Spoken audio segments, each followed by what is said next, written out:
সবাইকে আমন্ত্রণ ডিবিসি নিউজের ধারাবাহিক আলোচনা অনুষ্ঠান উপসংহার নিবেদন করছে নিটোল টাটা। এক মাসের আলোচনায় আমরা পৌঁছতে চাই উপসংহারে, তৈরি করতে চাই একটি সুপারিশ। দর্শক, গত জানুয়ারি মাস জুড়ে আমরা আলোচনা করেছি শিক্ষায় সংকট, শিক্ষায় সম্ভাবনা এই বিষয় নিয়ে। শিক্ষা নিয়ে আলোচনায় দর্শকদের ব্যাপক সাড়া পাওয়া এবং তাদের অনুরোধে এই আলোচনা আমরা অব্যাহত রাখবো ভাষার মাস এই ফেব্রুয়ারি জুড়েও। এখন যে কেউ শিক্ষার কথা বললেই চট করে চলে আসবে প্রশ্নপত্র ফাঁসের কথা।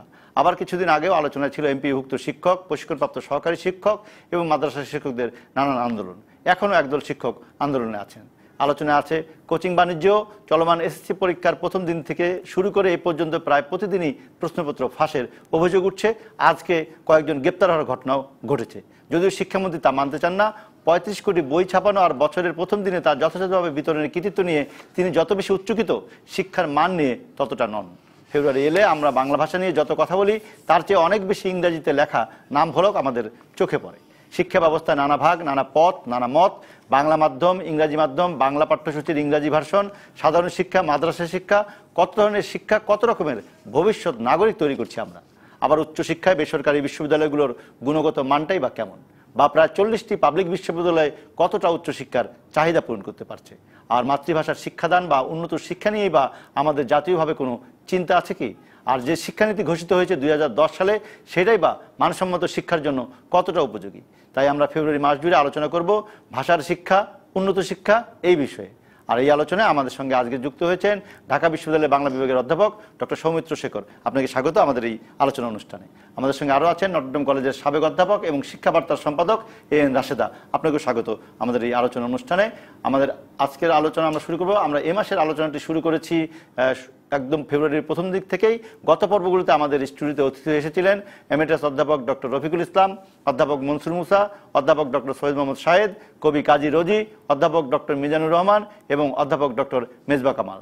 আজকের পর্বের আলোচনা যাবার আগে আমরা দেখে নেব গত পর্বগুলোর আলোচনার অংশবিশেষ। আগের শিক্ষানীতির সাথে বর্তমান শিক্ষানীতি বা মাঝখানে আরো 2-3টা শিক্ষানীতি হয়েছে, সবগুলো শিক্ষানীতির যদি একটা তুলনামূলক আলোচনা হয় তাহলে বোঝা যেত যে আসলে কোন শিক্ষানীতির ফলে আমরা সামনের দিকে যেতে পারি, কোনটার ফলে পিছিয়ে যাচ্ছি। শিক্ষাটা এখন ব্যাপকভাবে সম্প্রসারিত হয়েছে, সে প্রাথমিক থেকে শুরু করে উচ্চতর পর্যায় পর্যন্ত, কিন্তু সেটার ব্যবস্থাপনা যুগোপযোগী হচ্ছে না। সেই কারণে এটার ব্যবস্থাপনাটা যুগোপযোগী করা প্রয়োজন। বাংলা থেকে যখন ইংরেজি করছেন তখনও আমি দেখছি যে ওই বাংলার ভাবত্বটা ইংরেজিতে ঠিক মতো আসছে না। কারণ ভাষা কিন্তু শুধু শব্দ অনুবাদের মাধ্যমে, তাইলে তো আমরা এটা প্রযুক্তি দিয়ে করতে পারতাম, যে শব্দ অনুবাদ দিয়ে যদি করে ফেলতে পারতাম। শুধু শব্দ অনুবাদ দিয়ে হবে না, এটা ভাবটা আনতে হবে। আমার মনে হয় ওইখানে একটা বড় ঘাটতি। এগিয়ে যাওয়ার জন্য অনেক সংকল্প লাগে, এগিয়ে যাওয়ার জন্য অনেক চিন্তাধারা লাগে, এগিয়ে যাওয়ার জন্য পথে অনেক কাটা বিছানো পথ থাকে, ফুলের পাপড়ি থাকে না সেখানে। সেই জন্যে ভাষার শিক্ষাটাকে নিয়ে, ভাষার উন্নয়নটাকে নিয়ে, ভাষার এগিয়ে যাওয়া নিয়ে আমাদের কথা বলতে হয়। আজকে তো ইংরেজি ধারাতেও অনেক সমস্যা। এই যে ইংরেজি ধারার থেকে পড়ে কি জঙ্গিত হচ্ছে না? হচ্ছে তো। নিবরাস ইসলামরা তো সেখান থেকে এসছে। তার কারণটা কি? যে ইংরেজি শিক্ষার মধ্যে কিন্তু দেশ নাই। ইংরেজি শিক্ষা আমাকে বুড়িগঙ্গা চেনায় না, আমাকে পদ্মা যমুনা চেনায় না। শিক্ষক লোভী, টাকার জন্য সে বিক্রি করে দিচ্ছে প্রশ্ন, কর্মকর্তা লোভী, টাকার জন্য বিক্রি করছে। যে অভিভাবক তার সন্তান কালকে সকালে পরীক্ষা আর আজকে ভোররাত্রে ওইটা প্রশ্ন দেখতেছে, সেটা কিসের লোভ? তাকে আগে ফায়ারিং স্কোয়াডে দেওয়া উচিত। দর্শক, আপনারা আমাদের সাথে যুক্ত হতে পারেন, প্রশ্ন করুন অথবা মতামত দিন টেলিভিশন দেখানো ফোন নাম্বারে। আর ইউটিউবে আমাদের অনুষ্ঠানটি সরাসরি দেখতে চাইলে ব্রাউজ করুন টেলিভিশন দেখানো পেজে। শুরু করছি উপসংহারে আজকের আলোচনা। আমাদের সাথে আছেন নটরডেম কলেজের সাবেক অধ্যাপক এবং শিক্ষাবার্তার সম্পাদক এন রাশেদা এবং ঢাকা বিশ্ববিদ্যালয়ের বাংলা বিভাগের অধ্যাপক ডক্টর সৌমিত্র শেখর। আমি সৌমিত্র শেখর আপনাকে দিয়ে শুরু করতে চাই।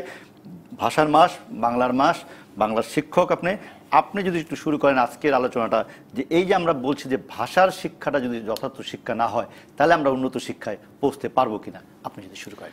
ধন্যবাদ। আমি শ্রদ্ধা জানাই আমাদের সেই 21-এর শহীদদের, যাদের জন্য আমরা রাষ্ট্রভাষা পেয়েছি বাংলা। কিন্তু আবার তাদের কাছে ক্ষমাও চাই যে আমরা রাষ্ট্রভাষা বাংলা করেছি কিন্তু রাষ্ট্রের ভাষা বাংলা করতে পারিনি। এই যে রাষ্ট্রের ভাষা বাংলা করতে পারিনি, আমাদের সংকটটি হচ্ছে সেখানে।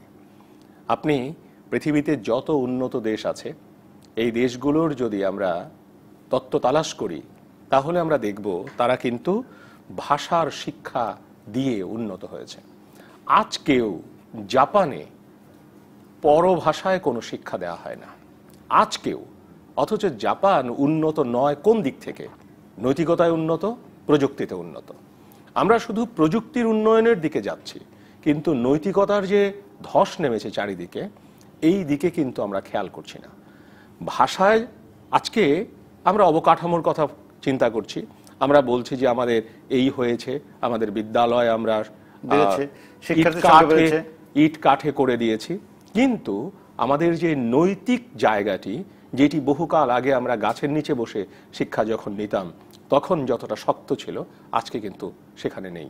যে কারণে এই যে আপনি আপনার আলোচনার মধ্যেও শুরুতে যে আপনি যেভাবে প্রারম্ভিকা করলেন, সেখানেও যে কথা বলেছেন, আজকে প্রশ্ন ফাঁসের কথা আসছে, এবং প্রশ্ন ফাঁসের সাথে শিক্ষকদের কথা যেমন আসে, অভিভাবকের কথা আসে, একই অবস্থায় ছাত্রছাত্রীদের কথাও আসে, যে সবাই প্রলুব্ধ হয়ে আছে। কারণটা হচ্ছে ওইটাই যে আমরা নৈতিকতা থেকে দূরে সরে গেছি। এই যে নৈতিকতা, এই নৈতিকতা শিক্ষার একটা গুরুত্বপূর্ণ অংশ। এখানে হচ্ছে দর্শনের প্রশ্নটি আছে। বহুকাল ধরে যে আমাদের দর্শনটি ছিল, আমাদের এই উপমহাদেশের যে দর্শন ছিল, বাঙালির যে দর্শন ছিল, এখানে কিন্তু সুখের কথা বলা হয়েছে। নিশ্চয়ই প্রযুক্তির দিকে আমরা যাব, বিজ্ঞান চর্চার দিকে যাব, কিন্তু আমাদের সুখের যে জায়গাটি, এখানে নৈতিকতার ব্যাপারটিও আসবে। প্রযুক্তির দিকে গেলে শিক্ষা, উন্নত শিক্ষার দিকে নৈতিকতাটা স্খলন হবে কেন? না, নৈতিকতার স্খলনটা এখানে যে আমরা লক্ষ্য করছি, শুধু টার্গেট করেছি যে আমরা প্রযুক্তি দিয়ে এই করব সেই করব, কিন্তু প্রযুক্তির সাথে সাথে নৈতিকতার চেষ্টাটাও করতে হবে। নৈতিকতার চেষ্টা কিন্তু আজকে আমাদের নেই। আপনি লক্ষ্য করে দেখবেন, গত 50 বছর আগেও যেভাবে বলা হতো যে পরের ধন গ্রহণ করবে না, বা না বলে নেবে না, সদা সত্য কথা বলবে। আপনি পৃষ্ঠা উল্টালে প্রথম পার্টটি ছিল সদা সত্য কথা বলিবে। এখন এই সদা সত্য কথা বলিবে আপনি ক্লাস 1 থেকে শুরু করে যে কোনো জায়গায় কোথায় কথাটা লেখা আছে বলুন, কিংবা আমরা গাড়ি ঘোড়ার পেছনে লেখা দেখতাম বা অন্য কোনো লেখা দেখতাম, কিন্তু এইসব জায়গায় নেই। অর্থাৎ আমাদের ব্যক্তিগত জীবনে, পারিবারিক জীবনেও কিন্তু আমরা ওই যে নৈতিকতার চেষ্টাটি, এই চেষ্টাটি করছি। সেই জন্য ক্লাস 5 বা ক্লাস 1 প্রশ্নপত্র ফাঁস হওয়া জিনিসের পিছনে হয়তো অভিভাবকরা দৌড়াচ্ছেন। হ্যাঁ, অভিভাবকদের ব্যাপারটা কি? অভিভাবক চান, প্রত্যেক অভিভাবক চান, খেয়াল করে দেখবেন এই জায়গাটি, আমরা অভিভাবকদের দোষ দিই অনেক সময়। অভিভাবকেরা চান সন্তানের উচ্চ শিক্ষার মধ্য দিয়ে প্রতিষ্ঠা। প্রত্যেক মা বাবাই চান যে তিনি যেখানে আছেন তার সন্তান সেখানে তাকে অতিক্রম করে যান। সংস্কৃতে একটি কথা আছে যে সর্বক্ষেত্রে বিজয় মিচ্ছতে পুত্র শিষ্যাৎ পরাজয়ম, অর্থাৎ মানুষ সব ক্ষেত্রে বিজয়ী হতে চায়, শুধু তার সন্তান এবং ছাত্রছাত্রীর কাছে, শিষ্যের কাছে। তাহলে যদি সন্তান আমাকে অতিক্রম করে যায়, যদি শিষ্য বা ছাত্রছাত্রী আমাকে অতিক্রম করে যায়, তাহলেই কিন্তু এই দেশ এগোবে, এই জাতি এগোবে। আর আমি যদি বলি আমার সন্তানকে তুমি আমার চেয়ে বেশি বুঝবে না, কিন্তু চুপ করে থাকো, আমার ছাত্রছাত্রীকে বুঝি তুমি আমার চেয়ে বেশি জানবে না, কিন্তু চুপ করে থাকো, তাহলে ও যখন বড় হবে তখন তার সন্তানকে বা ছাত্রকে বলবে তুমি কিন্তু আমার চেয়ে বেশি পারবে না। তাতে হবে কি, আমাদের জাতির লিলিপুট জাতিতে পরিণত হবে। আর আমি যদি বলি হ্যাঁ তুমি আমাকে অতিক্রম করে যাও, সেও বলবে যে আমাকে অতিক্রম করে যাও। এই জায়গাটি, এই শিক্ষাটি কিন্তু আমাদের এখন হচ্ছে না।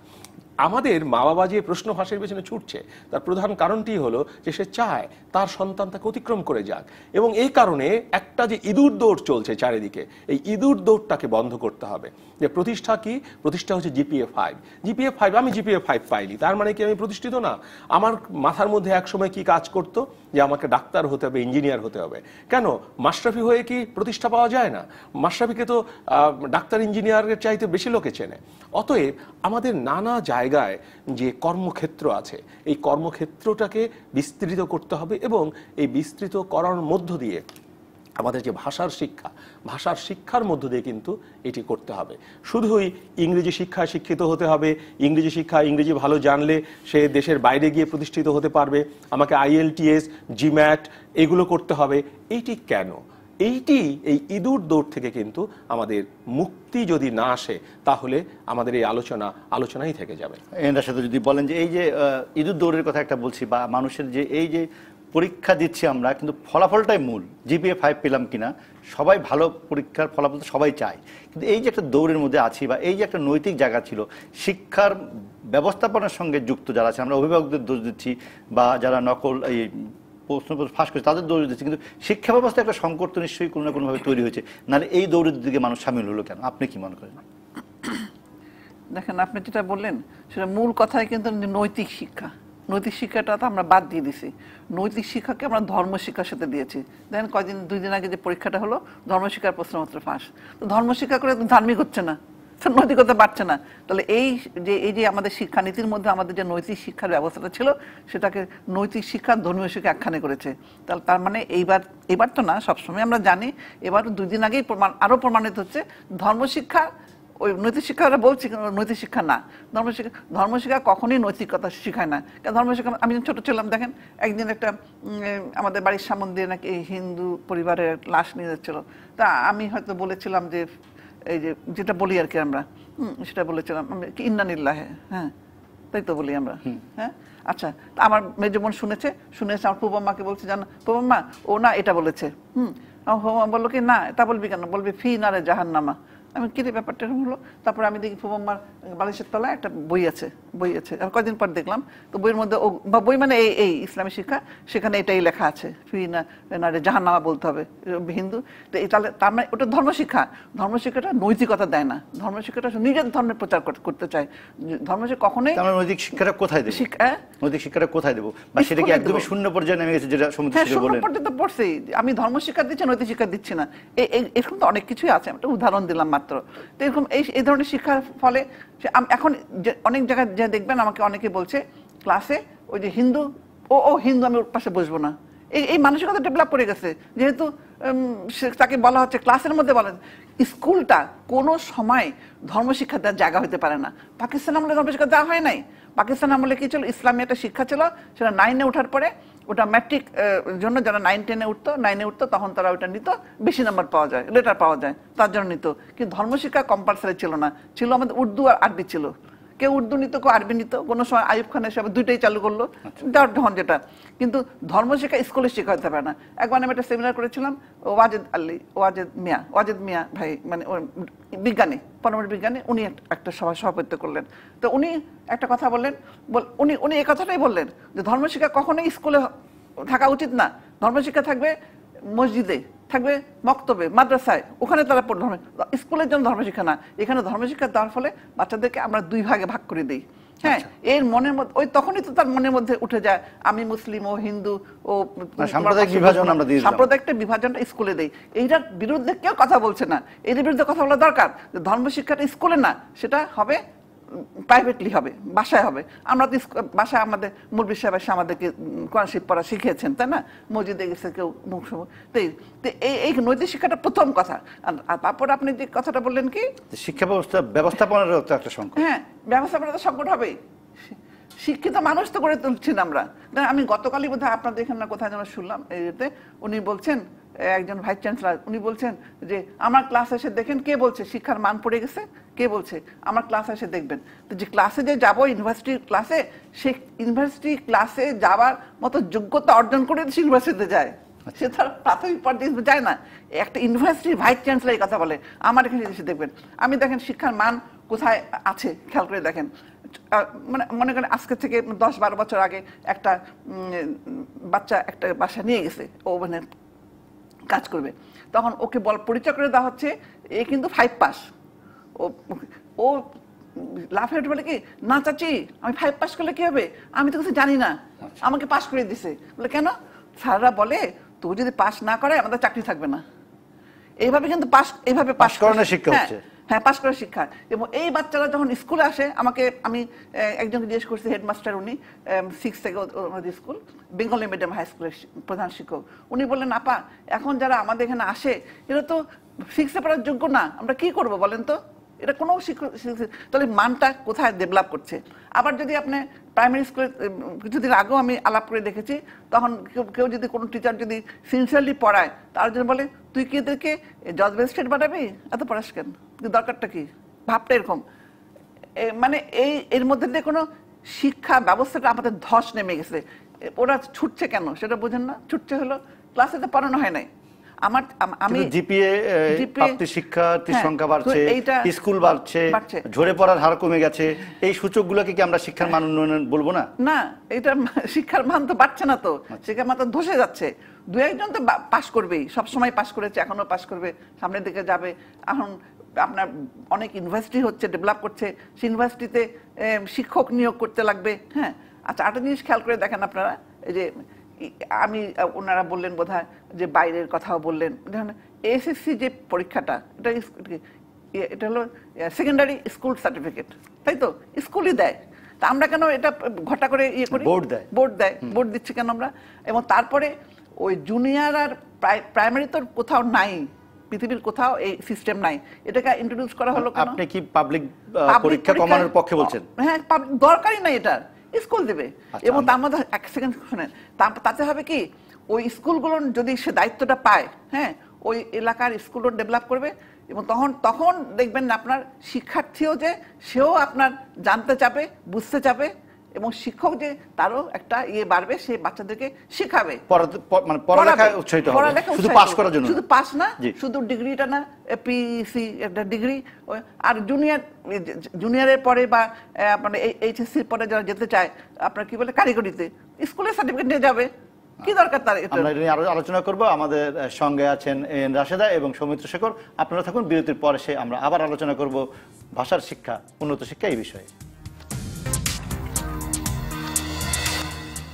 বিরতির পর আমরা আবার ফিরে এলাম ভাষা শিক্ষা, উন্নত শিক্ষা নিয়ে আলোচনার জন্য। আমাদের সঙ্গে আছেন এন রাশেদা এবং অধ্যাপক সৌমিত্র শেখর। আমি অধ্যাপক সৌমিত্র, আপনার কাছে আবার ফিরবো। আপনি বলছিলেন যে একটা অনুবাদ এবং একটা ইংরাজির যে শিক্ষার মান নিয়ে, যে ইংরেজি ভাবে শিখছি, ভাষা শিখছি না হয়তো, বা ভাষা শিখলেও ঠিক লেখার জন্য শিখছি না, সেই সংকটটা কোথায় গিয়ে আঘাত করবে আমাদেরকে? দেখুন, আমাদের শিক্ষা ব্যবস্থায় যে পরিবর্তন এসেছে, এই পরিবর্তন আমাদের গুণগত মানকে ধ্বংস করবে। কেন বলছি? ইংলিশ ভার্সন শুরু হয়েছে। ইংলিশ ভার্সনটা কেন শুরু হয়েছে আমি জানি না। আমাদের এখানে ক্যাডেট, আমাদের এখানে ইংলিশ মিডিয়াম, মাদ্রাসা, কারিগরি, এগুলো তো আছেই। আমরা তো ইংলিশ মিডিয়ামকে মেনেই নিয়েছি। ইংলিশ মিডিয়ামে ছেলেমেয়েরা পড়বে, তারা আমাদের দেশে থাকবে না, তারা দেশের বাইরে চলে যাবে। এইটি একেবারে আমরা চোখ বন্ধ করে, রাষ্ট্র থেকে শুরু করে সাধারণ মানুষ সবাই মেনে নিয়েছে। কিন্তু এর পরে একটা ইংলিশ ভার্সন শুরু করা হলো। ইংলিশ ভার্সনটা কিছুই না, বাংলা পাঠ্যক্রমের ইংরেজি ভাষা, বাংলা পাঠ্যক্রমকে ইংরেজি অনুবাদ করে তারা পড়বে। এখানে শুধু বাংলা ছাড়া আর সবকিছু তারা ইংরেজিতে পরীক্ষা দেবে। প্রথমেই তাদের উপর যে চাপটা আসে, সেই চাপটা হলো তাদেরকে একটি ভাষা শিখতে হয়। ইংলিশ ভার্সন যারা পড়ান, সেই যে শিক্ষক, তাদের সাথে আমি আলাপ করে দেখেছি যে এখানে যে ছাত্রছাত্রীদের খাতা পান, তারা এই খাতাতে মোটেই ঠিকভাবে ইংরেজি লেখা থাকে না। তারা শুধুই কিছু শব্দ লিখে টিকে এমনভাবে প্রকাশ করেন যে তাদেরকে এখন পাশ করিয়ে দেওয়ার একটা ব্যাপার চলছে। এবং মানুষ কিন্তু, সাধারণ মানুষ কিন্তু আকৃষ্ট হচ্ছে তার ছেলে মেয়েকে ইংলিশ ভার্সনে দেওয়ার জন্য। কারণ তার মাথার মধ্যে এইটি কাজ করছে, যেহেতু বাংলাদেশে রাষ্ট্রের ভাষা বাংলা নয়, ইংরেজি পড়লে ছেলে মেয়ে ভালো কিছু করতে পারবে, ইংরেজি ভার্সনে পড়লে চাকরি বাকরি হবে। এই চিন্তা করে একজন মধ্যবিত্ত, নিম্ন মধ্যবিত্ত, তিনিও তার সন্তানকে দেখা যাচ্ছে ইংলিশ। আপনি দুবার কথাটা বললেন, রাষ্ট্রের ভাষা বাংলা নয়, রাষ্ট্রভাষা বাংলা। এটাকে যদি একটু ডিফাইন করে দেন আমাদের। আমাদের সংবিধানে রাষ্ট্রভাষা বাংলা, কিন্তু রাষ্ট্রের ভাষা বাংলা নয়। কারণ রাষ্ট্রের ভাষা বাংলা না হওয়ার কারণে আমাদের সর্বত্র বাংলা ছাড়া অন্য ভাষা, বিশেষ করে ইংরেজি এবং আরবি ফার্সি চলছে। আমাদের ব্যাংকগুলোতে ইংরেজি ভাষা চলছে, অথচ ব্যাংকে একজন কৃষক আসে 10 টাকা দিয়ে তার অ্যাকাউন্ট খুলবার জন্য। ওই অ্যাকাউন্টের ফর্ম থেকে শুরু করে সব জায়গায়, আমাদের শেয়ার বাজারের প্রসপেক্টাস দৈনিক পত্রিকায় দেখবেন ছাপা হয়েছে ইংরেজি ভাষায়। আমাদের শেয়ার বাজারে ধস নামবে না কেন? সাধারণ মানুষকে আপনি পড়তে দিয়েছেন যে প্রসপেক্টাসটা প্রকাশ করেছে সবার মধ্য দিয়ে, আমাদের সবার মধ্য দিয়ে ওইটি প্রকাশিত হয়েছে পত্রিকাতে 3 পৃষ্ঠা 4 পৃষ্ঠা ব্যাপী যে প্রসপেক্টাস, সেই প্রসপেক্টাসে সাধারণ মানুষ একটি প্রাইমারি শেয়ার কিনবে, সে তো বাংলা ভাষায় পড়তে পারেনি, ইংরেজি ভাষা সেখানে সে জানে না। ফলে আমি এটাকেই বলবো যে রাষ্ট্রের ভাষা বাংলা নয়, রাষ্ট্রের ভাষা অন্য কিছু। এবং আপনি জানেন যে বিচার ব্যবস্থা থেকে শুরু করে নানা জায়গায় আমাদের ইংরেজিতে রায় হয়, ইংরেজিতে কথোপকথন হচ্ছে, ইংরেজিতে অর্ডার হয়, সব কিছু। ফলে এইটি নিয়ে আপনি আলোচনা করতে পারেন আরেকদিন, হয়তো এটি নিয়ে আর কেউ এসে হয়তো বিস্তারিত বলতে পারবে। কিন্তু আমি ওই কথাটাই বলবো যে আমাদের সংবিধানে রাষ্ট্রভাষা বাংলা, কিন্তু রাষ্ট্রের ভাষা বাংলা নয়। যে কথা বলছিলাম যে আমাদের যে ইংলিশ ভার্সনে ছেলেমেয়েরা তৈরি হচ্ছে, তারা জ্ঞানের স্তরে গিয়ে পৌঁছচ্ছে না, তারা জ্ঞানটা জানছে না, তারা ভাষা শিক্ষার যে ইঁদুর দৌড়ে সেখানে যাচ্ছে, তারা একটা ওপরে ভাষা নিয়ে হাতড়াচ্ছে। এইখানে সে জ্ঞানের ভেতরে ঢুকবে কি করে? আপনি একজন ভালো বিজ্ঞানী পাবেন না, আপনি একজন ভালো দার্শনিক পাবেন না, কারণ দর্শন চর্চার ভেতরে সে প্রবেশ করেনি। মাতৃভাষা হলে যেভাবে প্রবেশ করতে পারত, বিজ্ঞানের গভীরে সে প্রবেশ করতে পারেনি। এখানে একটা সংকট আছে যে এই জ্ঞানের কথা বলেন বা দর্শনের কথা বলেন, এর বাংলা অনুবাদের বই বা বাংলার পাঠ্যসূচি তো আমরা খুব কম পাই। না, আপনি না করলে তো হবে না। কথা বলবো তার আগে একটু দর্শক একজন আছেন আমাদের সঙ্গে টেলিফোনে, আপনি আছেন সংযোগে, আপনি বলুন কথাটি। জি, যে আপনার নাম বলে কথাটি বলুন। আমার নাম মোহাম্মদ মাহবুবুর রহমান সেলিম। জি বলুন। আমি দুজন মাননীয় আমাদের অধ্যাপক সাহেবের সাথে একটা বিষয়ে দ্বিমত পোষণ করতেছি একজনের সাথে। সেটা হলো আমাদের নর্থডাম কলেজের যিনি অধ্যাপিকা, যিনি কথা বলতেছিলেন যে ক্লাসের টিচার স্টুডেন্টরা ধর্ম পড়ানোর কারণে তাদের মধ্যে বিভেদ যে সৃষ্টি করে, এই কথাটা আমি মাঠ পর্যায়ে একজন শিক্ষক, এই কথাটা মোটেই ঠিক না। কারণ হলো আমি দেখি এদের সাথে ভালো সখ্যতা, কোন রকম কোনো বিভেদ এর মধ্যে আমি পাই নাই কখনো। আরেকটা জিনিস হলো যেটা আমাদের টাঙ্গাইলে দেখি, দুইটা সরকারি স্কুল আছে, Bindubasini boys school, Bindubasini girls school, দুইটা সরকারি স্কুল। এখানে বাধ্যতামূলক কোচিং সেন্টার কোচিং করানো হচ্ছে সরকারি স্কুলগুলোতে, কিন্তু এই বিষয়ে কাউকে কখনো কোনো কথা বলতে দেখি না। আচ্ছা, একটা হলো যে কোচিং পড়ানো হয় দুটি সরকারি স্কুলে, সেটা ব্যাপারে। আর ওইটা উনি বলেন যে আপনি যেটি বলেছেন যে ধর্ম পড়ানোর কারণে বিভক্ত হচ্ছে, উনি মনে করেন যে বিভক্ত হচ্ছে না, ওনার স্কুলে উনি দেখেন না। উনি দেখেন না, অন্য জায়গায় হয়, উনি তো সব জায়গায় দেখেন না। আচ্ছা, যেটা আমি বলছিলাম যে আমাদের এই যে ইংরেজি ভার্সনের দিকে যাচ্ছে, ইংরেজি ভার্সনের ক্ষেত্রে আপনি বলছিলেন অনুবাদ, আমাদের এখানে কিন্তু অনুবাদের ব্যাপারটি নেই। আমাদের সবচাইতে ক্ষতি হয়েছে, আমি বলবো যে সবচাইতে ক্ষতি হয়েছে ৭৫ সালে জাতির পিতা বঙ্গবন্ধু শেখ মুজিবুর রহমানকে হত্যার মধ্য দিয়ে। রাজনৈতিকভাবে তো ঘটনাটা ঘটেইছে, কিন্তু আমরা ভাষার দিক থেকে, সংস্কৃতির দিক থেকে, জাতিসত্তার চেতনার দিক থেকে যে কতটা পিছিয়ে গেছি। বঙ্গবন্ধু কিন্তু শুরু করেছিলেন, তিনি কিন্তু সর্বস্তরে বাংলা প্রতিষ্ঠার ক্ষেত্রে তিনি বাংলায় দিনাঙ্ক তারিখ দেওয়া শুরু করেছিলেন। সমস্ত দাপ্তরিক কাগজে বাংলায় দিনাঙ্ক দিয়ে শুরু করতে হবে, তারপর খ্রিস্টীয় দিনাঙ্ক বা তারিখ দিতে হবে। তিনি সমস্ত নোটের ক্ষেত্রে, বাংলার ক্ষেত্রে তিনি বলেছিলেন। তিনি ধীরে ধীরে, যেটা তার করা দরকার, মাত্র ৩.৫ বছর বঙ্গবন্ধু কিন্তু এটা চেষ্টা করেছিলেন। কিন্তু এরপরে যেটি হলো সেটি হলো যে আমাদের সংবিধানে জিয়াউর রহমানের সময় এসে আমাদের সংবিধানের কথা বলা হলো যে ইংরেজি এবং বাংলার মধ্যে কোনো যদি বিরোধ তৈরি হয়, অর্থাৎ সংবিধানের পাঠ বাংলা এবং ইংরেজির মধ্যে যদি বিরোধ তৈরি হয়, তাহলে ইংরেজির পাঠ হচ্ছে গ্রহণযোগ্য হবে, বাংলার পাঠ নয়। এটি পরে চেঞ্জ তো করেছে, কিন্তু শুরুটা হয়েছে জিয়াউর রহমানের সময় এটা করেছেন। তাহলে আপনি খেয়াল করে দেখুন, ওই শুরু হলো, এবং তখন কি হলো, ইংরেজি যে লেখাপড়া তার প্রতি গুরুত্ব দেওয়া হলো, যে ওখানে ক্যাডেট কলেজ শুরু হলো, ওখানে একই সঙ্গে ইংলিশ যেটাকে মিডিয়াম হলো, সেই ইংলিশ মিডিয়াম হলো। অর্থাৎ আমাদের সর্বস্তরে বাংলা প্রচলনের জন্য ৫২ সালে যে রক্তদান, ৭১ যে মুক্তিযুদ্ধ, মুক্তি সংগ্রাম, স্বাধীনতা, যে সংবিধান, এরপরে কিন্তু ৭৫ থেকে আমরা বাংলাদেশ বেতার রেডিও বাংলাদেশ কেন করতে হবে তখন? না, সেটা না, ধরুন ওইটা একটা নামকরণ, কিন্তু আমি বলছি ভেতরগত দিক থেকে, চেতনাগত দিক থেকে আপনি ইংরেজি দিকে, এবং একই সঙ্গে মাদ্রাসা শিক্ষার ব্যাপকতা। আপনি ধরুন মাদ্রাসা শিক্ষার প্রতি আমি শ্রদ্ধা রেখে বলছি, মাদ্রাসা শিক্ষার মধ্যে আরবি, আধুনিক আরবি কি শিক্ষা দেওয়া যায় না? মাদ্রাসা থেকে ছেলে মেয়ে পাশ করে বেরোয়, আমার ছাত্র হয়, তারা উচ্চশিক্ষা আমার বিভাগে তারা ভর্তি হয়, কিন্তু তাদেরকে যদি আমি জিজ্ঞাসা করি যে তুমি তো পড়ে এসেছো, তুমি আমাকে একটি আধুনিক আরবি উপন্যাসের নাম বলো তো, তুমি একটি আধুনিক আরবি কবিতা আমাকে শোনাও তো, সে একটি আধুনিক আরবি কবিতা সে শোনাতে পারে না, সে আধুনিক আরবি জানে না, সে আধুনিক আরবিতে কথা বলতে পারে না, অথচ সে 12টি বছর মাদ্রাসায় পড়াশোনা করেছে। তাহলে এই 12টি বছর সে মাদ্রাসায় পড়াশোনা করেছে, মাদ্রাসার শিক্ষা ব্যবস্থা তাহলে যুগোপযোগী হয়নি। আর মাদ্রাসার শিক্ষা ব্যবস্থা এমন অবস্থায় আছে তাকে শুধুই বহু বছর আগের ভাষাটি শেখানো হয়েছে বা ওই জায়গায় তাকে ঘুরপাক করা হয়েছে। এটি কিন্তু ছাত্রটির দোষ নয়, দোষটি হচ্ছে ব্যবস্থার দোষ। আমি ওই জায়গাটাতেই গুরুত্ব দেব। এর সাথে কাছে যাবো। এই যে শিক্ষা সংকটের কথা বলছেন, যে এর উন্নত মানে এর থেকে পরিত্রাণ পাওয়ার জন্য তো আমরা একটা শিক্ষানীতিও পেলাম 2010 সালে, সে ব্যাপারে আপনার কোনো মত আছে কিনা? শিক্ষানীতি 2010 সম্পর্কে যারা আমাদের দেশে কথাবার্তা বলেন তারা কথা বলেন না।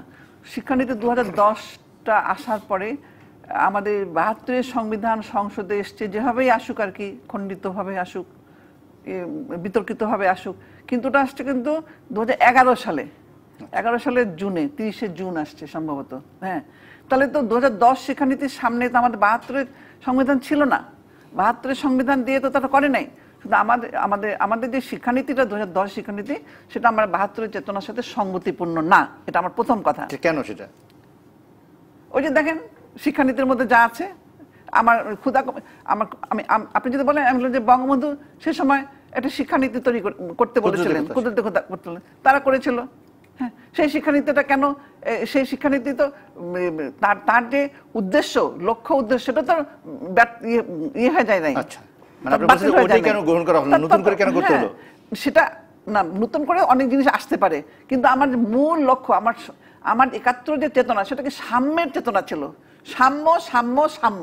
আমরা কেন পুরো পাকিস্তান শাসন কেন জবাব চাই, আইয়ুব খান জবাব চাই, জবাব চাই, এই শ্মশানের বিরুদ্ধেই তো আমরা নামলাম। শ্মশান কেন আমাদের দেশ থেকে সব নিয়ে যাচ্ছে, তার বিরুদ্ধে নেমে 71-এর মুক্তিযুদ্ধ হলো। তাহলে আমি সেই সাম্যটা দেখছি না তো, যে সাম্য প্রতিষ্ঠার জন্য যে আমার সেই সাম্য প্রতিষ্ঠার জন্য শিক্ষানীতি দরকার, সেই শিক্ষানীতিতে সাম্যটা নেই। সেটা আমার শিক্ষানীতিতে নেই, আমার ছাত্রের চেতনার মধ্যে নেই। শুধু ছাত্র কেন, আমার ছাত্র যারা পড়াচ্ছেন তাদের চেতনাতে নেই, আমাদের রাষ্ট্র চালাচ্ছেন তাদের চেতনার মধ্যেও সেই 71-এর চেতনা নেই। সেই জন্য আমার শিক্ষানীতি আজকে দেখেন, শিক্ষা ব্যবস্থা, উনিও বলছেন, আপনিও বলছেন, শিক্ষা ব্যবস্থায় শিক্ষার মানে ধস নেমেছে, আমাদের চেতনা, আমাদের নৈতিকতার ধস নেমেছে। সব কারণ তো এটার মধ্যে নিমজ্জিত হয়ে আছে। আমরা তো সেখান থেকে উত্তরে তো পানি নেই, যার জন্য আমাদের আজকে এই করুণ পরিস্থিতি, প্রশ্নপত্র ফাঁস হচ্ছে একটার পর একটা। উনি বলছেন না হয় নাই করছে, কিন্তু হচ্ছে তো বটেই। হ্যাঁ, আজকেও মানে অঙ্কের ব্যাপারেও গতকাল রাতে সন্ধ্যায় প্রশ্নপত্র ফাঁস হয়েছে, সেটা আজকে মিলেছে কিছুটা। হ্যাঁ, প্রশ্ন ফাঁস হচ্ছে, সেই জন্য আমি একটু আগে আপনাদের বললাম যে তাহলে আমাদের এই যে সিস্টেম, আমাদের এই যে পিএসসি তো না, পিইসি, হ্যাঁ, প্রাথমিক সমাপনী আর কি, জেএসসি এর জন্য, এইগুলো তো সারা পৃথিবীতে কোথাও আছে বলে জানা নেই। আপনি বললেন না, জানা নেই। এমনকি এসএসসিটাও নাই। এসএসসিটা আমি একটু আগেও বললাম যে সেকেন্ডারি স্কুল সার্টিফিকেট পরীক্ষা, তো স্কুল দিবে, তাহলে এত ঘটা করে এত বড় বোর্ড করা দরকার কি? এবং এর আগে একটু ভাগ করা ছিল, কুমিল্লা একটা সমস্যা হলো, আবার সবগুলোকে একখানে করলো। এক জায়গায় যদি ফাঁস হয়, সারা দেশ ফাঁস হয়ে যাচ্ছে। আগে যেন এক জায়গায় ফাঁস হলে সেখানকার দেখুন একটা সমন্বয়। আপা যেটা বলছেন, দেখুন আমি একটু যোগ করি আপা, দেখুন সমন্বয়ের অভাবটা, আমরা এই সমন্বয়ের অভাব নিয়ে কথা বলবো। একজন দর্শক আছেন, দর্শক আপনি থাকুন আমাদের সাথে, বলুন প্রশ্নটি, নাম বলে আপনার প্রশ্নটি বলুন। আমি মোহাম্মদ মঞ্জুর হোসেন শাহিন, আপনার নাম বোঝা যাচ্ছে না, আপনার স্পষ্ট করে বলেন নামটি। জি বলুন। মোহাম্মদ মঞ্জুর হোসেন শাহিন। হ্যাঁ, মঞ্জুর হোসেন শাহিন বলেন। আমি বরিশাল থেকে প্রশ্নটি করতে চাচ্ছি, আমি সৌমিত্র স্যারকে প্রশ্নটি করতে চাচ্ছি। হ্যাঁ বলেন স্যার। আমার প্রশ্নটি হলো যে আসলে যারা আমাদের দেশে শিক্ষার কারিকুলাম প্রণয়ন করেন বা সিলেবাস প্রণয়ন করেন, তারা অবশ্যই অত্যন্ত মানুষ, কিন্তু এই সমন্বয় আমার কাছে মনে হয় একটা সমন্বয়হীনতা। যেমন একটা উদাহরণস্বরূপ, একজন 5-এর পড়া স্টুডেন্ট 5 পাস করার পরে সে যখন ক্লাস 6-এ ওঠে, 6-এ ওঠার পরে তার 13টি বই পড়তে হয়।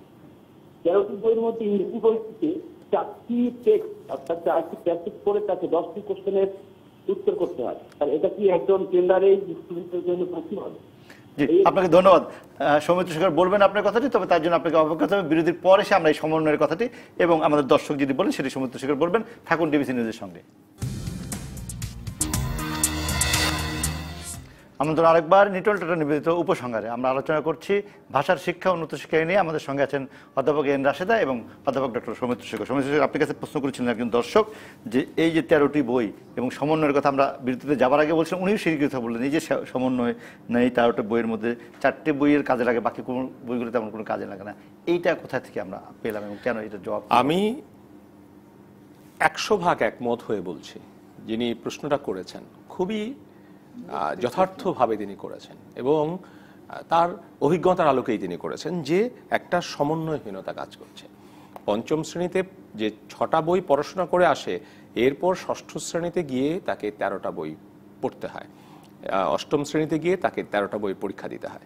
এই যে একটা সমন্বয়হীনতা, এই সমন্বয়হীনতা আমরা চারিদিকে দেখছি। আমি পরীক্ষা নিয়ে বলছিলাম, দেখুন ঘোষণা দেওয়া হলো যে এসএসসি পরীক্ষা এক প্রশ্নে সারা দেশে পরীক্ষা হবে এবং মাননীয় সচিব মহোদয় তিনি সাংবাদিকেরা প্রশ্ন করলেন তাকে, আপনি কি একটু চ্যালেঞ্জ নিলেন না? তিনি বললেন হ্যাঁ, আমি জেনে শুনেই চ্যালেঞ্জ নিলাম, টেলিভিশনে আমি নিজেও দেখেছি এটা। অথচ আপনি দেখুন এগুলো ছিল কিন্তু বোর্ডের অধীনে। বোর্ডের অধীনে হওয়ার জন্য কি হতো, হয়তো কুমিল্লা বোর্ড কিংবা ঢাকা বোর্ড কোনো একটা প্রশ্ন নিয়ে প্রশ্ন উঠলে সেটি কুমিল্লা বোর্ডেই থাকতো, ঢাকা বোর্ডেই থাকতো, বরিশালেই থাকতো। কিন্তু এখন যেটা ঘটলো আপনি দেখুন, এই টেকনাফ থেকে তেতুলিয়া পর্যন্ত কত জায়গায়, হাতিয়ার মতো একটা জায়গা, নানা জায়গা কিন্তু আমাদের পরীক্ষা নিতে হয়। এমনকি আপনার হাতে হাতে টেকনোলজি আছে, সেটা তো ফাঁস করার সুযোগ এই যে বাড়লো এবং দেশের বাইরেও পরীক্ষা নিতে হয়, বাড়লো কিন্তু। অথচ আমি সমন্বয়হীনতার কথা বলছি ওই জায়গাটায়, অথচ পিইসি পরীক্ষা আগে কিন্তু এক প্রশ্নে হতো। পিইসি তারা এক প্রশ্নকে ভেঙে কয়েকটি জায়গায় নিয়ে এলো, কারণ হলো কি এক প্রশ্নে হলে এটি আউট হয়ে যাওয়া, ফাঁস হয়ে যাওয়ার একটা সম্ভাবনা থাকে, এই কারণে তারা কিন্তু ভেঙে দিল। অথচ এই সরকারের সময়ই তারা এসএসসি পরীক্ষা এক মানে ভাঙা ছিল, তারা এক করে দিল। পদ্ধতির মধ্যে মানে কন্ট্রাডিকশন থাকলো না, কন্ট্রাডিকশন মানে সমন্বয় নেই। অর্থাৎ প্রাথমিক শিক্ষার সঙ্গে মাধ্যমিক শিক্ষার এই যে পরীক্ষা নেওয়ার কোনো সমন্বয় নেই। এই সমস্যা আপনারা যুক্ত হয়ে সেই সমস্যার সমাধান করে ফেললো, এরা সেই সমাধানটাকে না গিয়ে ওই সমস্যাটাকে নিয়ে দিলেন, আমার নিজে নিয়ে গেল। এই যে সমন্বয়হীনতা। একজন দর্শক, আরেকজন আছে দর্শক, আপনি বলুন আপনার কথাটি, আপনার সংযোগ আছেন আমাদের সাথে। হ্যালো, হ্যাঁ বলুন, নামটা বলুন। হ্যাঁ, আমার নাম ইসরাত ফেরদৌস। জি ইসরাত ফেরদৌস বলুন। হ্যাঁ জি, আমি ঢাকা বাসাবো থেকে বলছি। জি আচ্ছা, আমার প্রশ্ন হচ্ছে যে মানে পরীক্ষার যে প্রশ্ন ফাঁস হচ্ছে প্রতি বছর প্রতিটি পরীক্ষায়, হ্যাঁ এই যে এতগুলো পরীক্ষার প্রশ্ন যে ফাঁস হচ্ছে, এই পরীক্ষা প্রশ্ন যে ফাঁস হচ্ছে সেই জন্য আপনাকে পাবলিক পরীক্ষার সংখ্যাটাকে কমাতে হবে। আপনার 5 পরীক্ষা, 8 পরীক্ষা, ক্লাস 10 পরীক্ষা, 12 ক্লাসে পরীক্ষা, এতগুলো পাবলিক পরীক্ষা তো কোনো দরকার নেই। এতগুলো যদি নিয়ে থাকেন তাহলে সরকার কেন সেগুলোকে কন্ট্রোল করতে পারছেন না? তাই না? আমরা সেই কথাই আলোচনা করছিলাম। এর সাথে আপনি বলছিলেন যে পাবলিক পরীক্ষা এতগুলো না থাকার বিষয়ে, পিএসসি একটাও না থাকার কথা বলছি আমি। কোনোটাই দরকার নেই, যে সারা পৃথিবীতে যেভাবে চলে আমরা সেভাবে চলবো। আমাদের কি অবকাঠামো স্কুলগুলোর হয়ে যাবে, দাঁড়াবে। আমরা তো একসময় ছোট ক্ষুদ্র একটা পেটের মধ্যে ছিলাম, সামনে কি বড় হয় নাই? আমাদের বাংলাদেশে স্বাধীন ছিল না, স্বাধীন হয় নাই, হবে সব। যদি আমার স্বচ্ছ চিন্তা থাকে, যদি আমার সততা থাকে, নিষ্ঠা থাকে, অবশ্যই পারবো আমরা। এবং প্রথম ধাপই তো একটা দেশকে, জাতিকে উন্নত করার জন্য প্রথম ধাপ হলো শিক্ষা। শিক্ষা যদি তার সঙ্গে হয়, ভালো হয়, সেই শিক্ষা দিয়ে সে আর বাদ বাকি সব কাজ করতে পারে। সেই শিক্ষাটাই তো আমাদের গলত থেকে যাচ্ছে। এটা তো আমার কথা না, এটা পৃথিবীর যত বড় বড় জ্ঞানী তারাই বলেছেন। যাবো যে আপনি যদি বলছিলেন যে মাঝখানে যে এই ক্লাস 6টি বই পরে 13টি বই হয়ে গেল, এইটা তো সমন্বয় করবে কি? এটা তো টেক্সট বুক বোর্ড বা আমাদের কারিকুলাম। এই যে আপনি টেক্সট বুক বোর্ডের কথা বললেন, আমি ওই জায়গাটা দিয়ে আবার আসি। লক্ষ্য করবেন যে প্রাথমিক শিক্ষা সমাপনী পরীক্ষা এইটি কিন্তু প্রাথমিক গণশিক্ষা যে মন্ত্রণালয় তার অধীনে। আবার এনসিটিভি বা টেক্সট বুক বোর্ড যেটাকে বলছেন আপনি, সেইটি কিন্তু মাধ্যমিক যে মন্ত্রণালয় মানে শিক্ষা মন্ত্রণালয় তার অধীনে। বই করছে শিক্ষা মন্ত্রণালয়, কিন্তু পড়াচ্ছে প্রাথমিক গণশিক্ষা। এরা জানেই না, আমি এদের সাথে কাজ করে জানি যে এরা জানেই না যে কি বই এবার টেক্সটে দিয়েছে তারা। মানে শিক্ষা মন্ত্রণালয় জানে না যে প্রাথমিক অধিদপ্তরের যারা শিক্ষার সাথে প্রশাসনের সাথে যুক্ত, তারা কেউ জানে না যে তাদের কি পরিবর্তন হচ্ছে, কারা শুধু একজন দুইজনকে, এটা শিক্ষা মন্ত্রণালয় প্রাথমিক শিক্ষকদের কাউকে কাউকে তারা নিয়ে আসেন, নিয়ে এসে তারা ওই জায়গায় গ্রুমিং এর ব্যবস্থা করেন, করে তারা বই প্রণয়ন করেন। এবং এটি যে পরীক্ষা, এই পরীক্ষা কিন্তু ময়মনসিংহের নেপ বলে একটা প্রতিষ্ঠান আছে, সেই নেপ থেকে এটি কিন্তু হয়। ওই যে জায়গাটি আছে তাদের মধ্যে কোনো সমন্বয় নেই। এই যে সমন্বয়হীনতা, এই সমন্বয়হীনতাটা হচ্ছে প্রাথমিক যে পরীক্ষাটা আমরা নেই পিইসি, সেখানে একটা বড় সমস্যা। দ্বিতীয় আরেকটি কথা হচ্ছে যে আমাদের এনসিটিভি থেকে যে বই হয়, এই এনসিটিভি থেকে বই তারা প্রণয়ন করে, কিন্তু প্রশ্ন করে কিন্তু বোর্ডগুলো প্রশ্ন করে, তাদের মধ্যে আবার সমন্বয় নেই।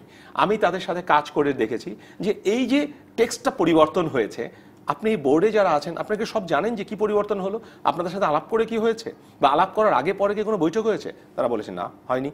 তারা অনেক পরে জানেন যে এবার এই পরিবর্তন হয়েছে।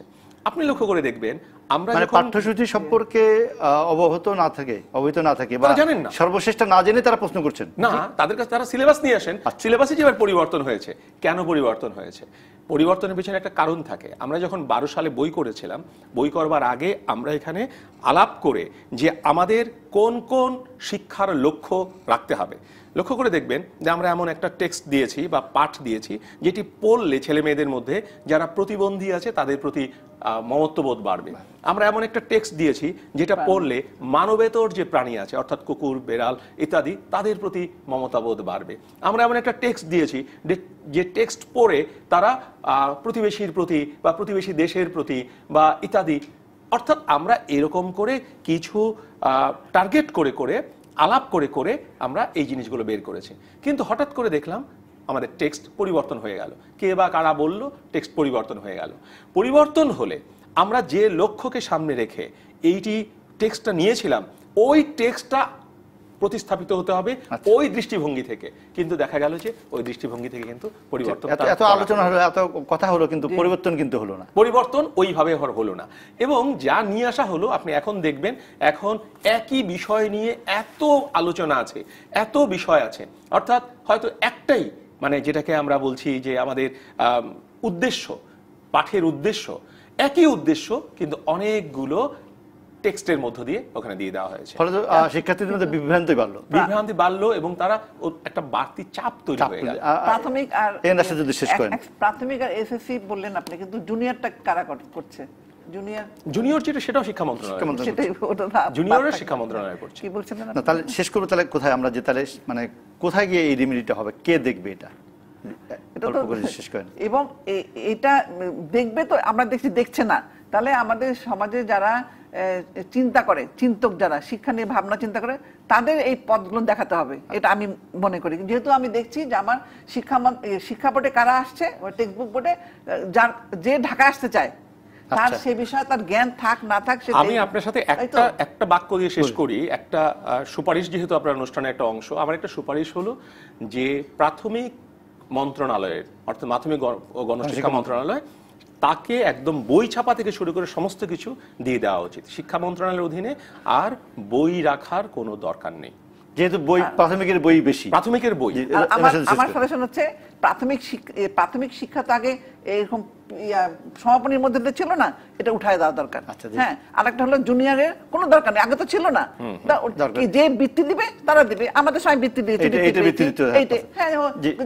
বাদ বাকিরা খেলাধুলা করবে, গান বাজনা করবে, অনেক কিছু করবে, শুধুমাত্র সবাই তো জিপিএ 5 পাওয়ার দরকার নাই, খেলাধুলা করবে কে, এবং এমনকি এসএসসির দরকার নাই। আপনাকে ধন্যবাদ সৌমিত্র শেখর, এবং ধন্যবাদ দর্শক আপনাদের আমাদের সাথে থাকার জন্য। আজকের মতো শেষ করছি নিটোল টাটা নিবেদিত উপসংহার। ফিরবো আগামী শুক্রবার রাত 10টায়, আলোচনা করবো আবারও ভাষা শিক্ষা, উন্নত শিক্ষা নিয়ে। থাকবেন নতুন অতিথি, আর থাকবেন আপনারা। ডিবিসি নিউজের সঙ্গে থাকুন 24 ঘন্টা।